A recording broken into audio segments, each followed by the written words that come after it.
Hello everyone and welcome back to the Tent of Abraham. I'm Tamir Kreisman from Jerusalem, Israel, and we continue with Pirkei Rabbi Eliezer. Hallelujah Adonai kol goyim shabechu kol haomim ki gavar elenu chasdo ve'emet Adonai le'olam. Hallelujah. This Torah teaching and all the goodness that comes from it is for the safety and security of our soldiers and for the safe return of our hostages. We're starting a new chapter now, chapter 46. This is 46a, and this one is called 666. Rabbi Elazar ben Azariah says, on the Sabbath eve, Friday night, which is the 6th day of the week, on the 6th of the month, at 6 hours of the day, Israel received the commandments. So as we know, we start counting the days from the evening at sunset. The 6th of the month of Sivan, this is a month that we are currently in, at the 6th hour of the day, meaning if daytime is, we're talking about like a 12-hour cycle. So sunup would be 6 a.m. So 6 hours of the day is exactly 12 o'clock noon, roughly. Okay, I say exactly, but in other words, it's 6 hours from sunup. And that's when we received the 10 commandments. At 9 hours of the day, Israel returned to their tents, meaning the whole ordeal of the 10 commandments that we read in 3 minutes, it actually took 3 hours. And when they returned to their tents, the manna was prepared for them for 2 days. Okay, now let's break this down. So according to our commentator Velo de Ela, the reason for giving the Torah on Erev Shabbat, the Sabbath eve, and again, Friday is already called the Sabbath eve, all right? So the reason the Torah was given on the Sabbath eve, on the 6th of the month, in the 6th hour of the day, is a hint towards the coming redemption. For that is when the secrets of the Torah will be revealed to Israel, as written in Isaiah 11:9. They shall neither harm nor destroy on my holy mount, for the land shall be full of knowledge of the Lord as waters cover the seabed. Umal'ah ha'aretz da'at, this is knowledge, right? And once people have knowledge of God, they wouldn't dare. Just wouldn't dare. The mount being Temple Mount and the land being the land of Israel, of course. The 6th millennia is also the eve of the 7th, which is holy, Kodesh, right? The 7th millennium. Israel did not receive the Torah before they sanctified themselves. So too, Israel will not be redeemed for the sake of the secrets of the Torah by Mashiach ben David, unless they do tshuva, right? They repent and sanctify themselves as well, as we explained in previous classes, taken directly from Sanhedrin 97b. Rabbi Eliezer says, if Israel repents, they are redeemed, and if they do not, then they will not be redeemed. Just so you understand, this is the absolute bottom line, okay? There's no changing this. This is how it is going to happen. Rabbi Yoshua said to him, so if they do not repent, they will not be redeemed. Why did he say this? Because we know, looking around at the world today and throughout history, we never repented on our own, only when we were faced with certain death. The last time that Israel as a nation repented and did complete tshuva was the book of Esther, the story of Esther. The decree already came out. We're all going to die. What can we do? There's nothing else that we can do except repent. And that's it. Decree was flipped on its head. So in other words, we know that we're going to get to that exact time, that exact situation again. Unfortunately, it has to get there, right? So Rabbi Yoshua said to him, if they do not repent, will they not be redeemed? Because even in their day, not everybody was on the up and up, right? Rather, the Holy One, blessed be He, will establish a king for them whose decrees are as harsh as Haman's, meaning to destroy, to kill, and to annihilate every single Jew. As a result, Israel will have no choice but to repent and restore them to the right path. And not all Israel, I'm telling you, right? But only those who actually do repent and return to God, because plenty also will not. Like we've been saying in the end from the beginning series, Acharit Kereshit, this is going to happen one way or another, but how it happens depends entirely upon us. You can either come peacefully or you can come kicking and screaming. 7 months ago, we got a hint of what kicking and screaming looks like. 8 months already? I don't know. Nothing really changed. I mean, for the better, obviously. And we still do not learn. So when we will have no choice, as we face certain death, we're all going to die, nothing's going to help us, no army, no police, no nothing, no government, we know we're done. Those who repent will make it, while those who do not will not be part of Israel. And just like after Israel received the Torah, they rebelled against God and Moses, God's chosen, anointed Redeemer, right?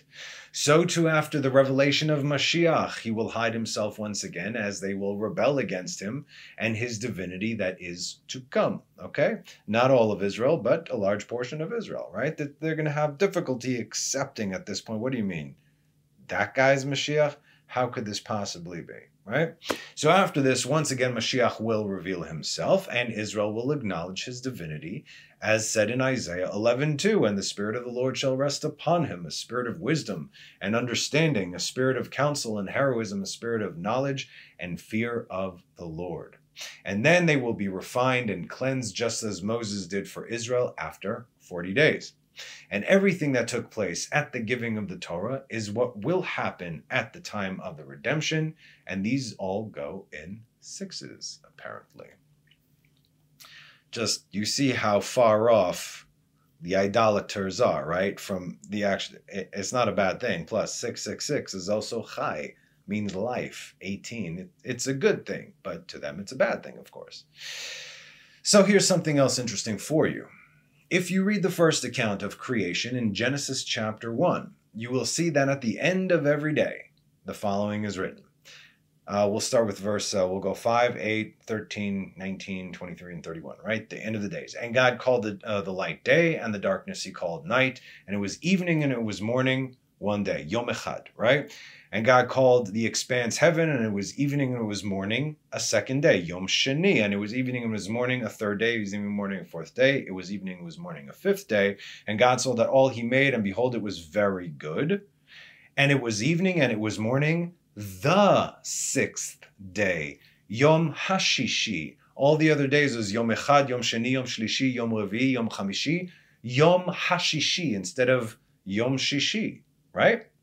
Why did God accentuate the sixth day over all the other days? What does the giving of the Torah have to do with creation and the final redemption? For 26 generations, the Torah has not been given into the world, and so God had to maintain it through his mercy. Adam to Noah is 10 generations. Noah to Abraham, 10 generations. That's 20. Then we have Isaac, Jacob, Levi, Kehat, Amram, Moses, Torah. That's 26 generations right there. Also hinting at the numerical value of the four-letter name of God, which was first revealed to Moses himself. And the four-letter name of God is the name of mercy. Now keep that in mind for a couple of minutes. From Exodus 6, 2, and 3, God spoke to Moses and he said to him, I am the Lord. Ani Yud Ke Vav Ke, that is a four-letter name of God. I appeared to Abraham, to Isaac, and to Jacob with the name El Shaddai. They knew me as El Shaddai. Ushmi, but my name, Yud Ke Vav Ke, Lo Nadati Lehem. I did not become known to them. So whenever it says in Genesis, and Abraham stood before Yud Ke Vav Ke, he didn't know God as Yud Ke Vav Ke, and he wasn't standing before God. God was not standing there with him in that sense. Okay, we've already been through that. But in any case, Yud Ke Vav Ke was only known into the world the first time through Moses, and it's the same reason why Pharaoh said, when Moses came in the name of Yud Ke Vav Ke, Pharaoh's like, let me see the books. I'm sorry, dude, I don't know any Yud Ke Vav Ke. We know Elohim, right? That was the God of Joseph, who basically saved Egypt and built it up. It was the God of Abraham, Isaac, and Jacob. We met him. We met all your brothers. That's Elohim. Sure, right? But we don't know no Yud Ke Vav Ke, right? So he wasn't lying in that sense, but it was his arrogance. That's why he got punished. All right. So David, of course, got on the bandwagon over there, recognizing that the grace of God, by the grace of God, the world endured for 26 generations when he wrote in Psalms 136, with 26 verses, each praising God for his creating the universe, right? So Psalms 136 has 26 verses, beginning and ending with the same verse.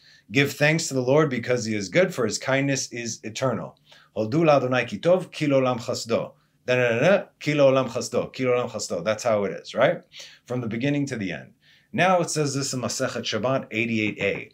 As Reish Lakish said, What is that which is written? And there was evening and there was morning the sixth day in Genesis 1:31. Why do I require the superfluous letter hey, ha, yom ha, shishi? Why is it there? It teaches that the Holy One, blessed be He, established a condition with the act of creation and said to them, if Israel accepts the Torah on the sixth day of Sivan, in the 6th hour of the day, you will exist, meaning the world will exist, reality will exist. And if they do not accept it, I will return you to the primordial state of chaos and disaster. In other words, tohu vavo, what we read in Genesis 1 and 2. Bereshit bara Elohim et hashamayim v'et haaretz v'haaretz hayta tohu vavo v'choshech al pnei tehom. The world is going to go back to tohu vavo if Israel does not receive the Torah, do not accept the Torah. Therefore, the earth was afraid until the Torah was given to Israel, lest it be returned to the state of chaos. Formless and void, however your translation says. Once Israel accepted the Torah, the earth was then calmed. There was peace in the earth because now the Torah here, now it can self-sustain. You see, the Torah is not in the world at that time, but now it is officially. And there's your 26 generations, equivalent to the numerical value of the name of mercy of God, who held the world through patience, kindness, and long-suffering. Beautiful, this stuff. So as we've learned, the only reason the world existed was for Israel to receive the Torah. But then what happened? Then there was peace once the Torah was received by Israel. In other words, there was peace in the world, creation itself. And every Friday night, when we say Kiddush before the meal, we begin with the last words of chapter 1 in Genesis and continue on to chapter 2. So we lift up the glass, right? And we say, the cup, whatever Kiddush cup you have, we go Vayhi Erev, Vayhi Boker, Yom Hashishi. That's what we say every Friday night. And it was evening and it was morning, the 6th day.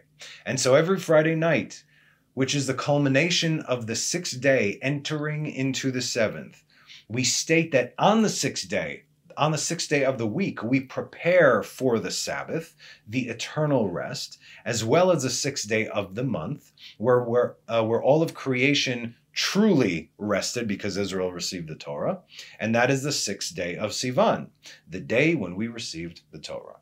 And just like the 6th day of the week is the preparation day for Shabbat, so too is the 6th day when we receive the Torah and in preparation of things to come. We know it all has to do with the end times. Now that we've touched a bit on the opening line of the teaching, right, on the Sabbath Eve, Friday night on the 6th of the month, let's go into on the 6th hour of the day. This is going to be the bulk of our teaching right now. What would be the 6th hour of the day as in daytime, right? So as we discussed, that would be around 12 o'clock noon. Another thing you probably didn't know regarding daylight savings time, right? Now you're like, wait a minute. Noon isn't exactly, like the sun is not exactly above everything right now. At noon, it's closer to the 10 o'clock rather than 12 o'clock, right? Again, just a quick Google when this thing was implemented, all right? So the United States implemented daylight savings time in 1966, and in Israel, it was implemented in 1992.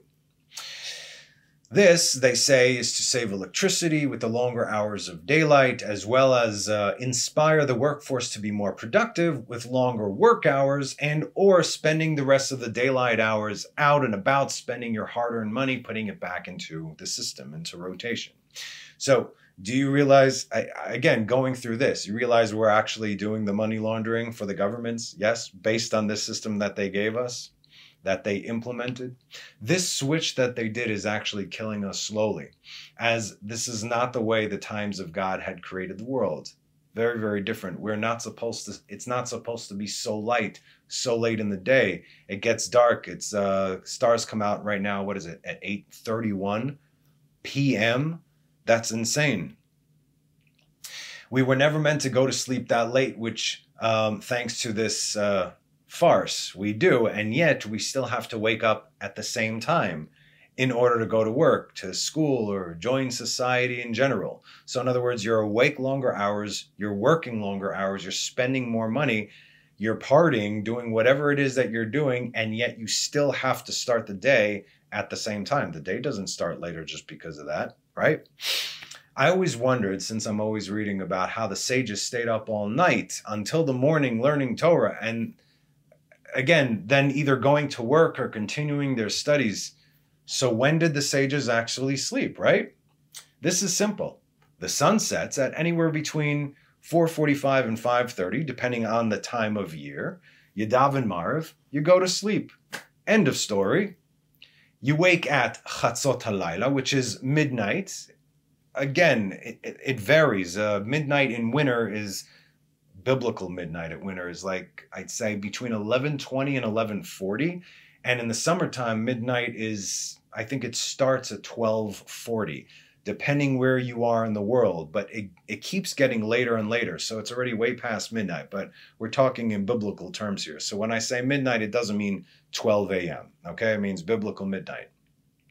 So what they used to do is, the sun sets, they would go to sleep anywhere between, let's say, 5 or 6 p.m. They wake up anywhere around 11:30 to 12:30 a.m., right? And this is a very holy and auspicious time. And then they begin to pray and to study within those holy hours. And by the way, true midnight, like we said, it's not 12. It varies between 11:20 and 12:30, depending on, where you're at.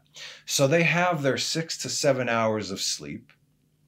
And then they're good to go, taking on the day with the full force of those hours.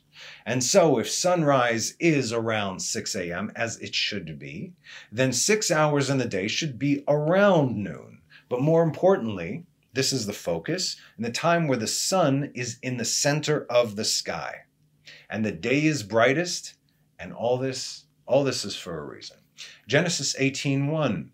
Now the Lord appeared to him in the plains of Mamre, and he was sitting at the entrance of the tent in the heat of the day. This is obviously Abraham, right? When is the day the hottest? At 6 hours of the day, 6 hours from sunrise. And what happened at this point? Behold, right? The three angels of God, Michael, Gabriel, and Raphael, came to visit Abraham. Raphael came to heal him. Gabriel came to destroy Sodom and Gomorrah. And Michael came with the good news about, right, to ensure the continuation and ultimate rectification of the universe. And that is a continuation of the seed of Abraham in the form of Isaac. And by the way, there were no palms in Mamre before Abraham sat there. It was a desert. But when he sat there and the Shekhinah visited him, because it said he left the Shekhinah to go run and bring in the guests. So the Shekhinah was already there. Because the Shekhinah was there, because a holy man was there, the desert began to bloom. And at noon, since there was nothing and no one between him and God, the three archangels came to visit. When Moses came down the mountain with the tablets on the 17th of Tammuz, which we will be discussing next week, what hour of the day did he do so?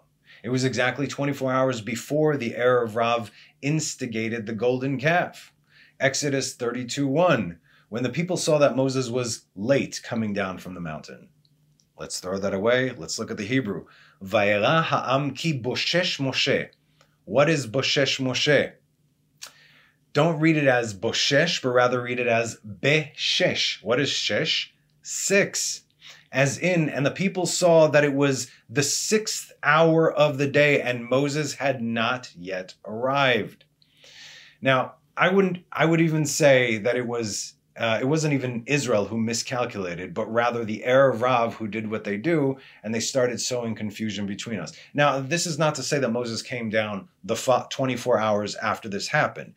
He probably, he very well could have come 24 hours before at this time, because then they went to sleep, and then it was the next morning, and then, that's when he came down. Sorry, 24 hours after. Okay, so they sow confusion between us. Once there is sort of a miscalculation, they will plant the seed of doubt. Wait a minute, it's already been 40 days, but it wasn't because they started counting a day earlier, right? It's the same thing how the sons of Ephraim left Egypt first. They left 30 years early because they miscalculated from the time that Abraham received the prophecy to the time that Isaac was born. And that's why the tribe of Ephraim was almost entirely wiped out. We discussed this. So as we see twice in this verse that Israel are referred to as Ha'am, which is in best case the lowest spiritual state of Israel, but in worst case it refers to the Erev Rav. So what state were Israel in when Moses ascended? Likened to angels approaching the level of Adam before the sin. What? As in, they were on their way towards a full rectification, not only of themselves, but for the world.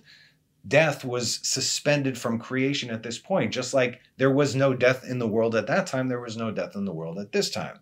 The hint can also be read in plain text. Exodus 24:15-16.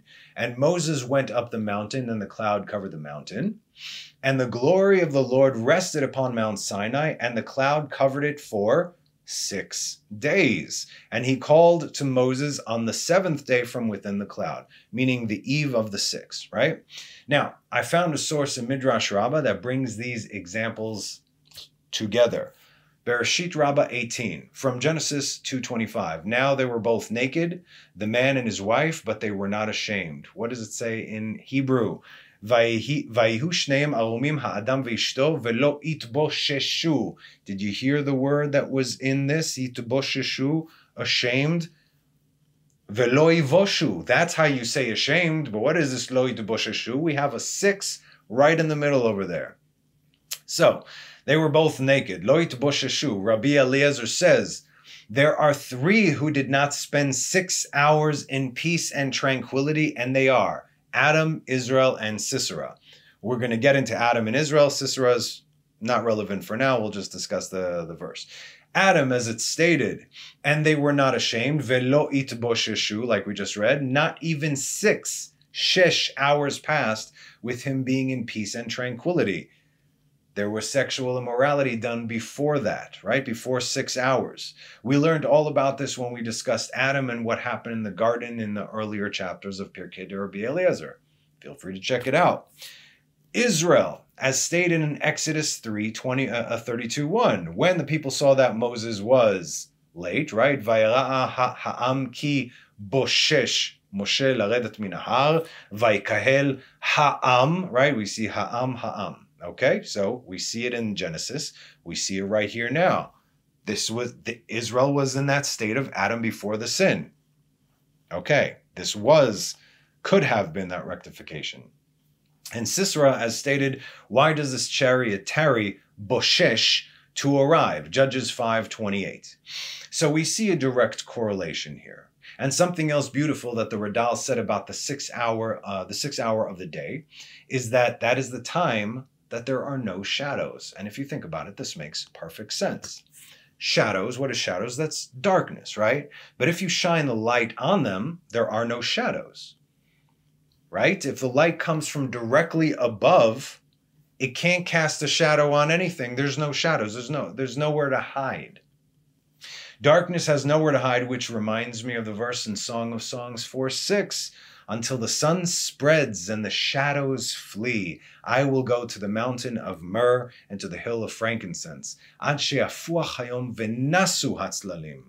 Elech li el har Hamor ve'el givat halevona. He's obviously talking about what is the mountain of myrrh, Har Hamor, Har Hamoria, Mount Moriah, ve'el givat halevona, and the hill of frankincense. Levona comes from Lavan, literally the White House, as in Beit HaMikdash, not the Sitra Achra White House that you got over there.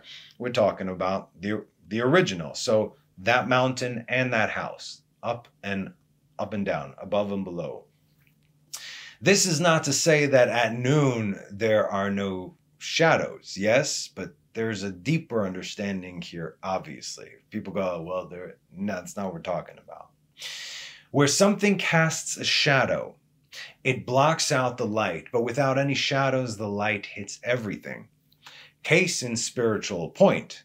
When we supposedly pray to God, listen now, okay? When we supposedly pray to God, but by or through someone else's name, in someone else's name, we are quite literally placing a shadow over us, blocking out the direct connection to the light. Makes sense. While the shadow can make any shape it wants, calling itself divine. You see, And as long as you are standing in the same place, you will never see anything else. That's why you have to move. That's why tshuva, repentance, requires movement. It is impossible for you to do tshuva and stay how you are. It's not possible. You cannot do it. So if you say, no, I'm good with this, I'm going to do tshuva from these parameters underneath this shadow of who I place there to be between me and God, that's not tshuva. You are fooling yourself. Plus, you can't see because you're clearly in the darkness. So this is why tshuva requires movement and why the shadow will do everything in its power to make sure that you stay right where you are, from fear of losing one's soul, eternal damnation, emotional and mental manipulation, and so on. All the tricks in the book you got right there. This is why God chose this very auspicious 6th hour of the day to remove doubt, to remove darkness, shadows, and anything else false from the children of Israel. Are we understanding the message here? I certainly hope so. There is another incredible example brought by Rashi from Deuteronomy 32:48, shortly before the death of Moses. And the Lord spoke to Moses on that very day, saying, right? Vaydaber Adonai el Moshe be'etzem hayom hazeh. So you're going to see a lot of things. Also when it comes to Yom Kippur, also when it comes to Abraham's circumcision, it was be'etzem hayom, be'etzem hayom, be'etzem hayom hazeh. That's why one of our classes, who is it? I believe it was the Ramban who gave an option. He said maybe that Abraham circumcised himself on Yom Kippur, because both of them say be'etzem hayom hazeh. Again, it's an opinion. It doesn't mean that it's wrong. What does be'etzem mean? Etzem in modern day Hebrew means bone.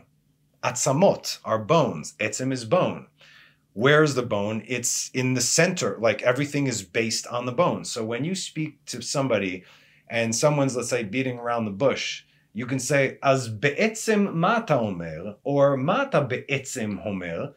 What bone are you saying? No, it means get to the point. What? Okay, stop beating around the bush. Let's get to the crux of the issue, the heart of the issue. What are you actually saying? So when it says be'etzem hayom hazeh, it means in the center of that day, in the middle of that day, meaning the 12 hours of hayom, day, not of 24 hours, but rather daylight, right? Meaning roughly 12 o'clock noon, or more specifically, when the sun is directly above us in the sky. He says, be'etzem hayom hazeh. In 3 places, Scripture employs the phrase be'etzem hayom hazeh, which has the meaning at the strongest light of the day. Here we go. First, regarding Noah, Scripture states, on that very day, be'etzem hayom hazeh, Noah entered the ark. Genesis 7:13, which means in the glare of full daylight, right? Why? Noah's generation said, we swear by such and such, that if we notice him about to enter into the ark, we will not let him proceed. Moreover, we will take axes and hatchets and split open the ark. So the Holy One, blessed be he, said, really? I will have Noah enter at midday, and let anyone who has the power to prevent it come at me, bro. Come and prevent it. Go ahead.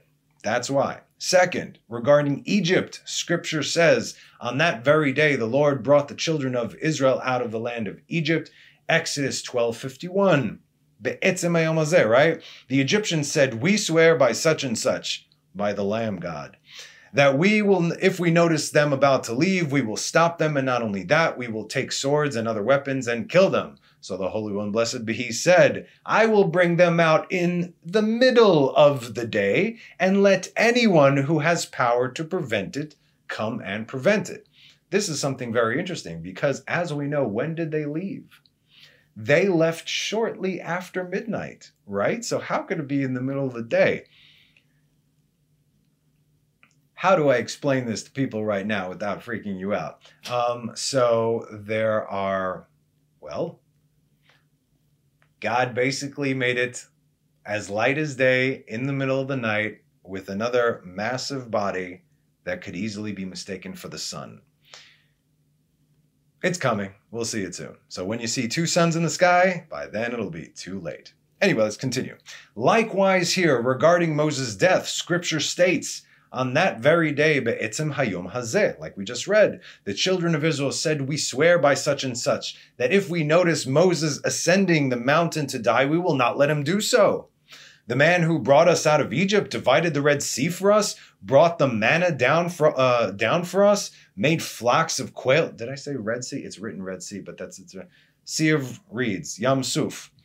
Brought the manna down for us, made flocks of quails fly over us, brought up the wells for us, and gave us the Torah. We will not let him go to die. Thereupon the Holy One, blessed be he, said, I will have Moses ascend the mountain to his resting place in the middle of the day. You see, people, when the truth comes out, darkness has nowhere to hide. And then God says, go ahead, give me your best shot. Let's see what you got. And anyone caught in the shade, I'm telling you this now, anyone caught in the shade will not be able to stand for what's to come. I'm talking about the shade of if you place anything between you and God, right? False prophets, false gods, whatever idols, anything that is between you and God is casting a giant shadow over you, saying, I am God, but oive. As we can see this, anybody caught in this shadow, in any shadow, when the real light comes, oy vavoy. Malachi chapter 3, 18, 19. And you shall return and discern between the righteous and the wicked, between him who serves God and him who does not serve God. How can we discern the difference? No more shadows. No more shadows. That's why also says boker. What is erev and boker? Erev is evening as the darkness comes. Boker is levaker. Boker is morning. And in the morning, we can start to see. And when is it clearest? When the sun is at the center of the sky. For lo, the sun comes glowing like a furnace, and all the audacious sinners and all the perpetrators of wickedness will be stubble. Uh-oh. And the sun that comes shall burn them up, so that it will leave them neither root nor branch, says the Lord of hosts.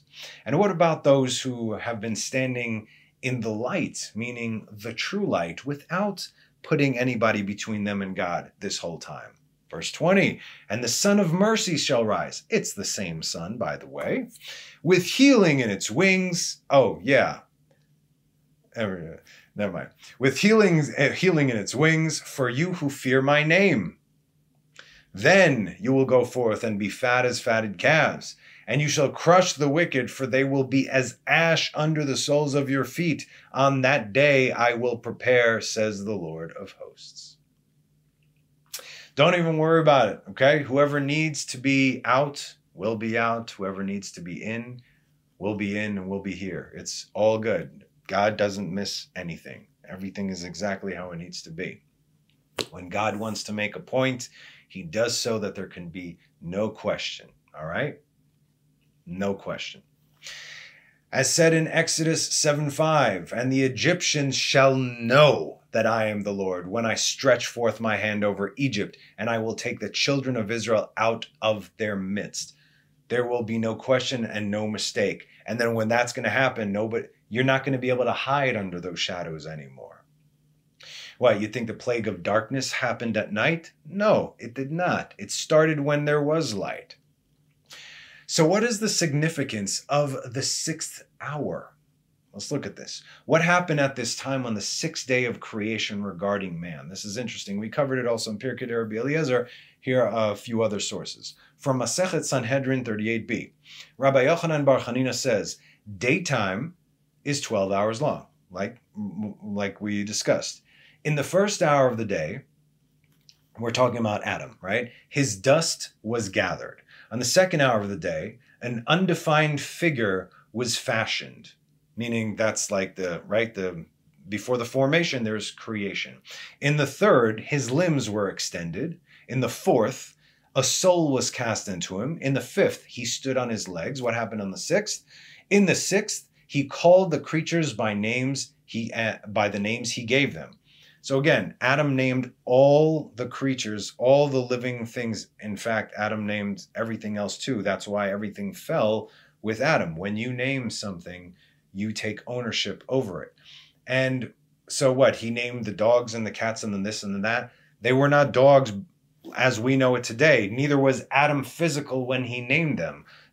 what we see today in the world is just a physical fallen manifestation of the true spiritual creation, the spiritual entity that is the dog or the cat and so on and so forth. So according to their characteristics, that's how Adam named them. And all their names in Hebrew make perfect sense. Perfect sense. Like we said, why is a cat called Chatul? What does a cat have to do with it? It doesn't give the creature's personality. But a cat, what does a cat do all the time? It cleanses itself. Mechatel et atzmo. What is a chitul? Chitul is a diaper, right? Or a thing for babies. In other words, cleaning. Chitul, diaper. Chatul, cat. What about dog? Well, how do you say dog? Kelev, as in kalev, as heart. Lev is heart, because the dog takes on the heartbeat of its owners. I mentioned this before. I saw this documentary series about how dogs actually function. When the owner comes home, the dog comes near the owner, and the dog can sense the owner's heartbeat. So the dog's heartbeat mimics that of the owner. Therefore, it is able to connect with you on such a deeper level. Dog is man's best friend. So Kelev is called like that, Kalev. Brilliant. And this is according to their spiritual characteristics, which manifested physically. Okay. So that's what happened in the 6-hour day. Let's keep reading just because it's fun. In the 7th, Eve was paired with him. In the 8th, they arose to the bed 2 and descended 4, meaning Adam and Eve went to bed, and then Cain and Abel were immediately born. In the 9th, it was commanded not to eat from the tree of knowledge. In the 10th, they sinned. In the 11th, he was judged. In the 12th, he was expelled from the Garden of Eden. All right? But like we said, it's not the only version or understanding of this timeline. We also have something from Avot de Rabbi Natan, chapter 1, that reads, how was Adam created? In the first hour, his dirt was gathered together. In the second hour, his form was formed. In the third hour, a torso was made. In the fourth hour, his limbs were attached. In the fifth hour, his orifices were opened. In the sixth hour, he was given breath, right? In the seventh hour, he stood on his legs. So in other words, the soul was given on the sixth hour. So in the first one we have, he named names. He established ownership over all of creation that God gave him, because Adam was created in God's image and likeness, right? Here we have that God gave Adam his soul at this point. On the 7th, he stood up on his legs. In the 8th, he was paired with Eve. On the 9th hour, he was brought into the Garden of Eden. On the 10th hour, he was commanded not to eat from the tree. On the 10th hour, not to eat from the tree. On the 11th hour, he disgraced himself, meaning he sinned. In the 12th hour, he was driven out and left, which fulfills the words of the verse in Psalms 49:13, man does not spend even one night in honor. And there are still other options. In fact, there's another one in Pirkei Rabbi Eliezer, but it matches this one. All right? But without going through the entire list, Midrash Tanchuma says that on the 6th hour, Adam became a golem, meaning he was fully formed, yet he did not receive his soul. Okay, so that's another option.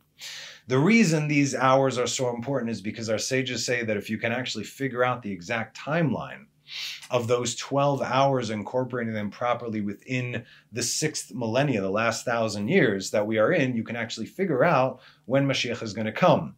So that means that every day is equal to 83, every hour of the day is equal to 83.33333 years. All right.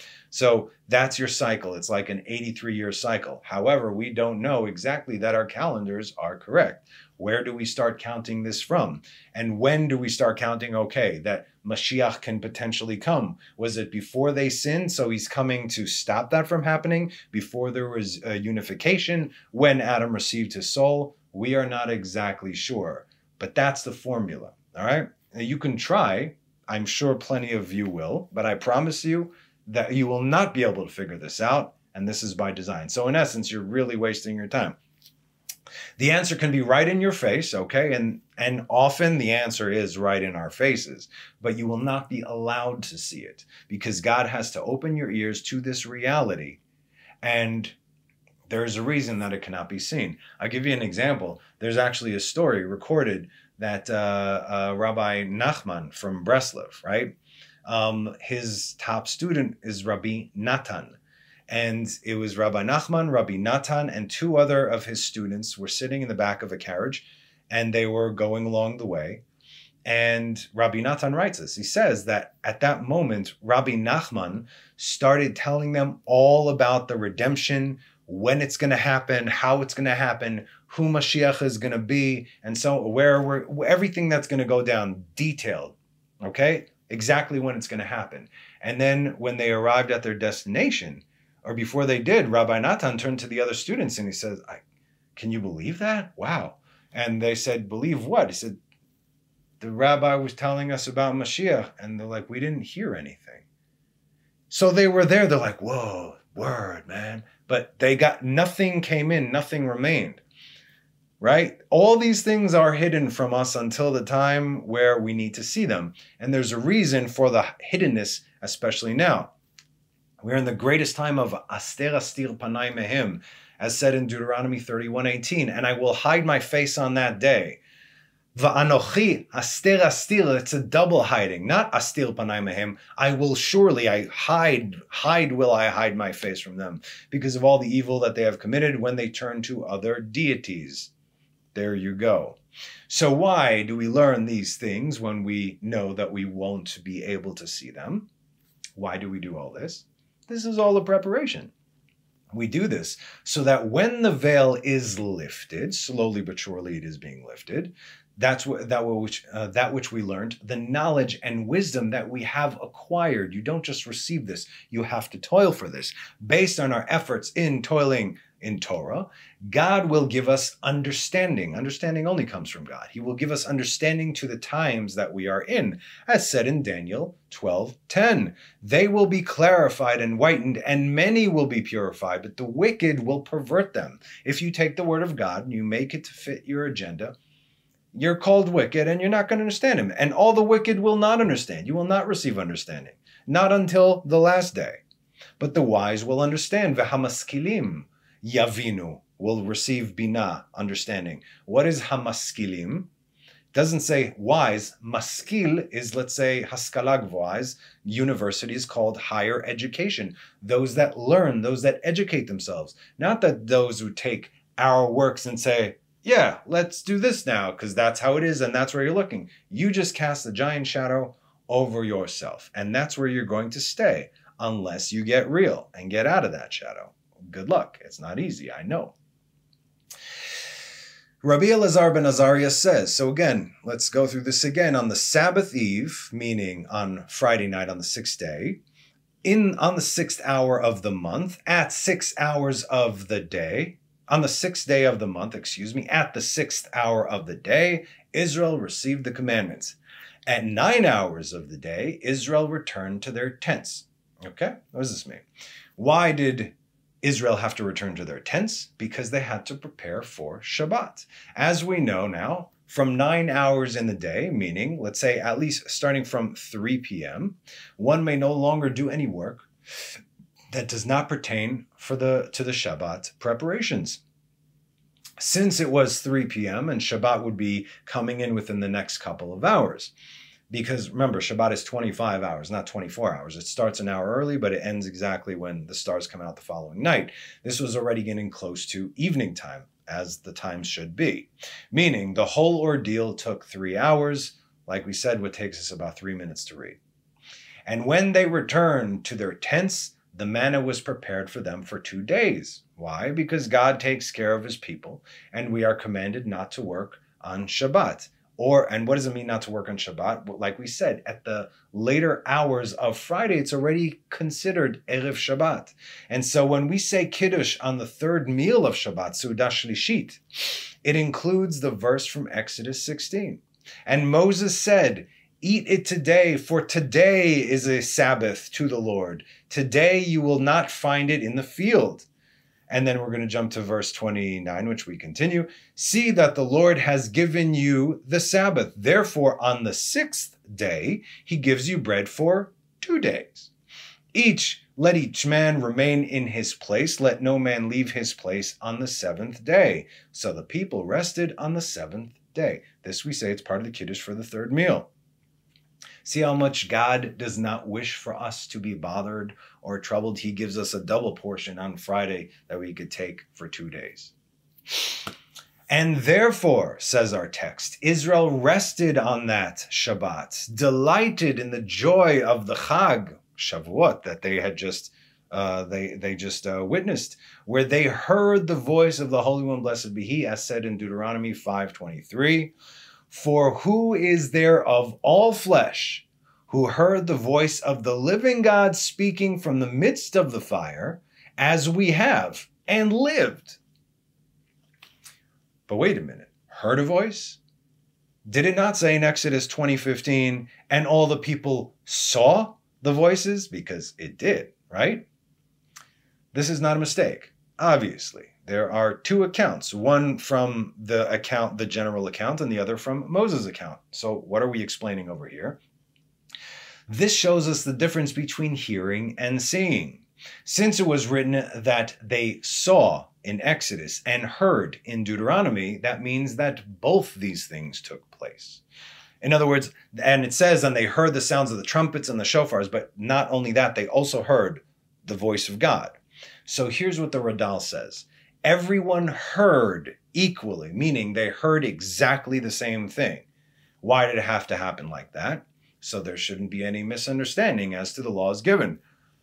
Right? Honor your father and your mother. I just heard honor your mother. I don't really like my dad, right? No, honor your father and your mother, and so on and so forth. Everyone heard exactly the same thing.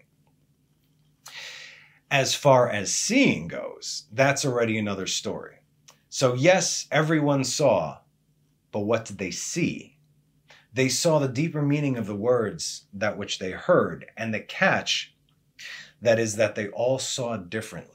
Each man according to his level, according to his capacity to be able to receive, okay? It's always like this. And this is why in prophecy, there's prophecy in hearing and there's prophecy in seeing. Prophecy in seeing is a much higher level of prophecy. Moses was on such a high level. Again, no one else came in his vicinity to the levels of prophecy that he had. Aspakalaria meira.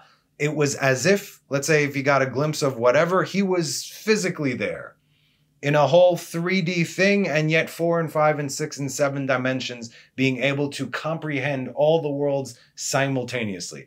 That's how Moses experienced prophecy, while the other prophets had to be knocked unconscious and they started to convulse. That was the only way.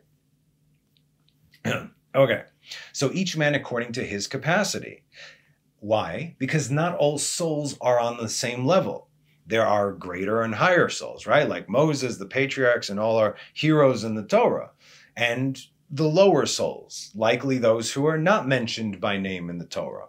Nevertheless, even the lowest soul at Sinai is still light years, and I mean light years, of higher than almost all the souls who came after, except for a few. We still have the Tanakh, yes? But still, it says that even Shifcha Alayam, a handmaiden by Yam Suf on the sea, saw what Yechezkel ben Buzi did not see. Ezekiel was the prophet who saw the Merkava, right? And in Ezekiel 1, he got a glimpse through certain planetary alignments, through so many filters. He got a glimpse just seeing from afar what everyone else experienced, even the lowest of low in Israel. And she was still on a higher level than this guy, right? Okay. Gog and Magog, dry bones, that guy, right? Okay, so what are we?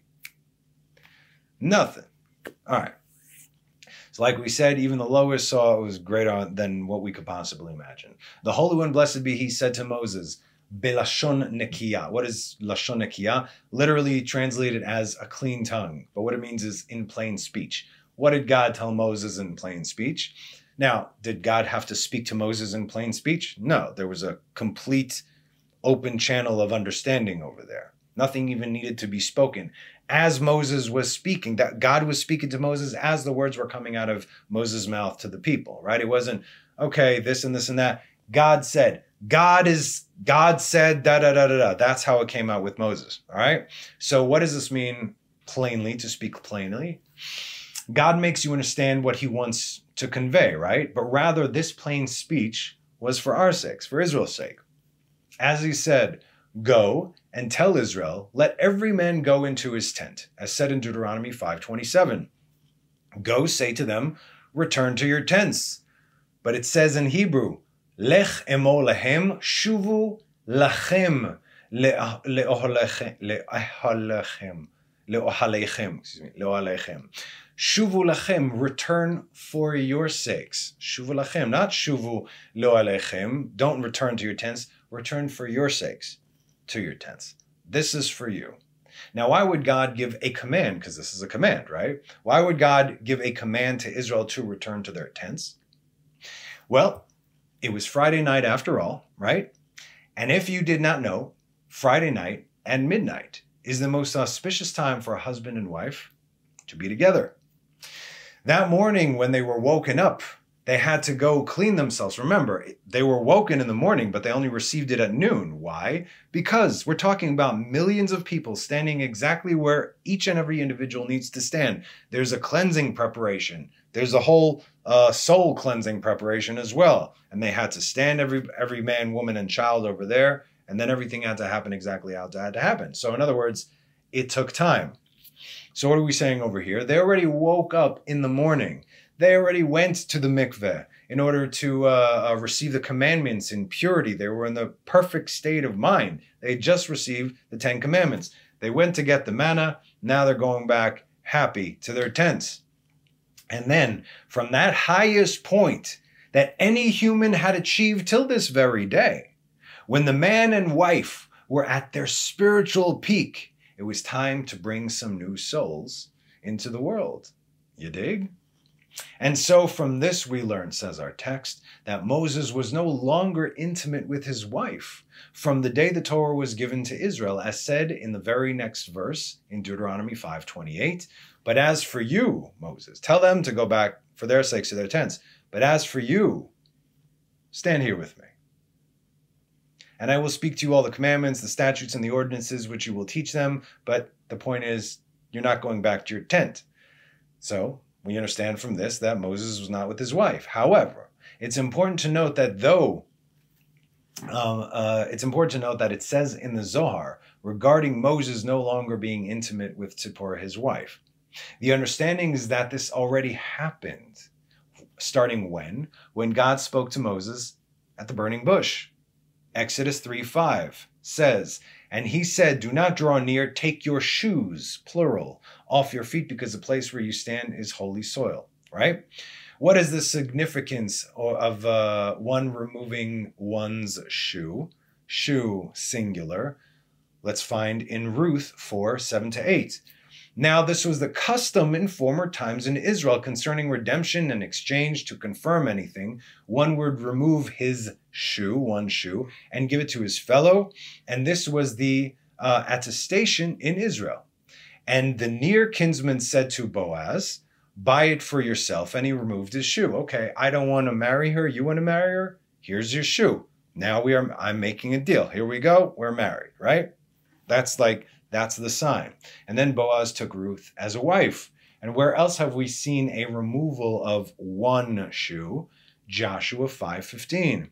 And the captain of the Lord's host said to Joshua, remove your shoe from your foot, for the place upon which you stand is holy. And Joshua did so. This shows us that Joshua still remained with his wife in the physical sense, as well as dedicating himself to the Shekhinah. Right? That's what happened over here. Joshua did not have the abilities of Moses. Moses was likened to the sun. Joshua was to the moon. Moon, still beautiful and bright, but where does it get all its oomph from? From the sun. So Moses 2, Joshua 1. Which doesn't negate what our text says, that we know that it was at least from the time that God gave Israel the commands that Moses was no longer with his wife. In other words, that just confirms it. But once we take into account the whole concept of taking off one shoe, and in this case Moses took off both of them, we know that at that point he no longer returned to the tent with his wife. And that's our class for today, kids. We'll pick up the rest next week. Got a lot of interesting things coming. As always, thank you so much for joining me. Have a wonderful rest of the week and have a Shabbat Shalom. Bye-bye.